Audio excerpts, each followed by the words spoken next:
So J.K. Rowling, after years of holding her tongue, has finally shot back. She says, I want to make a couple of points. I'm not owed eternal agreement from any actor who once played a character I created.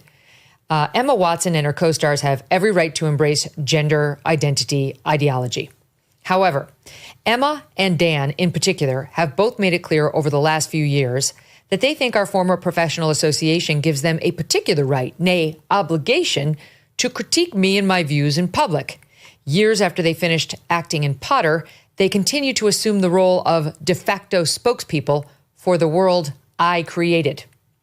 When you've known people since they were 10 years old, it's hard to shake a certain protectiveness. For the past few years, I've repeatedly declined invitations from journalists to comment on Emma specifically. Ironically, I told producers I didn't want her to be hounded as the result of anything I said. Emma asked someone to pass on a handwritten note from her to me, which contained the single sentence, "I'm so sorry for what you're going through." She has my phone number. This was back when the death, rape, and torture threats against me were at their peak, and I was constantly worried for my family's safety. Emma had just publicly poured more petrol on the flames, yet thought a one-line expression of concern from her would reassure me of her fundamental sympathy and kindness. Like other people who have never experienced adult life uncushioned by wealth and fame, Emma has so little experience of real life, she's ignorant of how ignorant she is. I wasn't a multimillionaire at 14. I lived in poverty while writing the book that made Emma famous.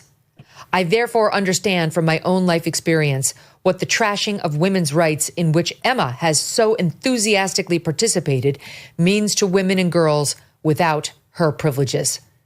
The greatest irony here is that had Emma not decided in her most recent interview to declare that she loves and treasures me, a change of tack I suspect she's adopted because she's noticed full-throated condemnation of me is no longer quite as fashionable as it was, I might never have been this honest. Adults can't expect to cozy up to an activist movement that regularly calls for a friend's assassination, then assert their right to the former friend's love. Emma is rightly free to disagree with me and indeed to discuss her feelings about me in public, but I have the same right, and I've finally decided to exercise it. She could not have said this more perfectly, better, more powerfully, or more in a more damaging way for Emma Watson. She deserved every bit of scorn.